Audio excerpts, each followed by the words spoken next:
Latin cuisine starts its foundation with sofrito. A good one will make all of your dishes great. A sofrito is passed down from generation to generation. We all think that the sofrito our mothers or grandmothers made was a perfect sofrito. When Mom taught me to cook, I learned her instinct. But when she passed, I was so concerned that the sabor, the flavor, went with her.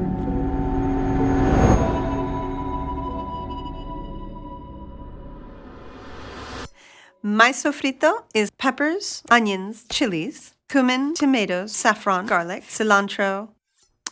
We're missing the cilantro, guys.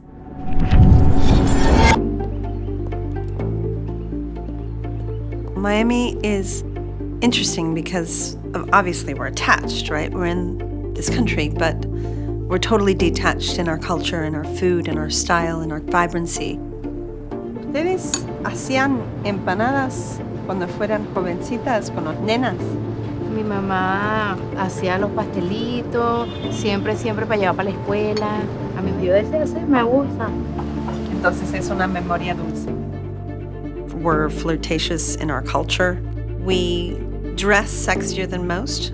We speak a language unto ourselves. We don't really have many limits.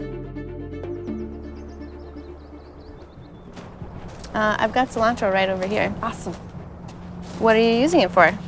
Sofrito. I actually only use the stem. Only the stem and sofrito? For the sofrito, yeah. Why is that? To me, they just pack more of a punch, and then, of course, we use the leaves for the top. My first chef job, I created this seafood stew. I served it to my mother, and she said, "It's not you." So I made a sofrito, and I added the stems of cilantro, and I served it to her, and she cried. And I knew I did something right.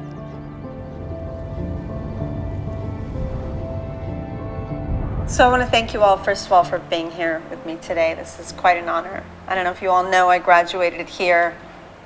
I'm not going to count the years, but a long time ago. So, do you all know what sofrito is? Is it like a base for stews? No seeds in the peppers, please. For you, my love, give me a brunoise of tomatoes. Okay. Whole garlic cloves are perfectly fine. Okay. You, my love, when you do a brunoise, slice, and then when you cut it this way, you have a nice brunoise, okay? One of the things that my mom used to tell me when I was younger, that if I cut off the root and put it on my head, I wouldn't cry. It's not true though. Oh. Did you try You tried it? So has anyone told you that you shouldn't be a chef because you're a woman? Yes. Well, not because I was a woman, but because I probably didn't have the stamina. Every person I've ever worked with has told me not to do it, and that I couldn't do it, that I was too delicate. Luckily today I can say that a lot of those people work for me now. So it never brought me down. It only lifted me up. You never know where it's going to take you.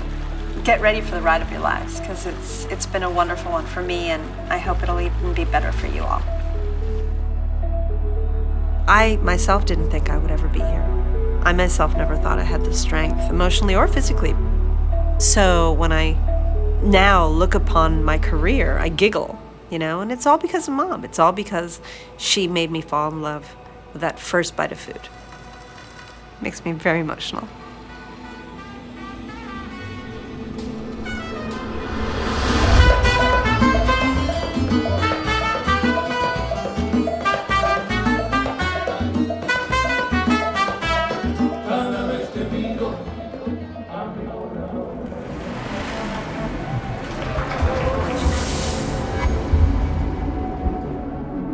I didn't have the confidence in myself when she left. I was afraid to come back.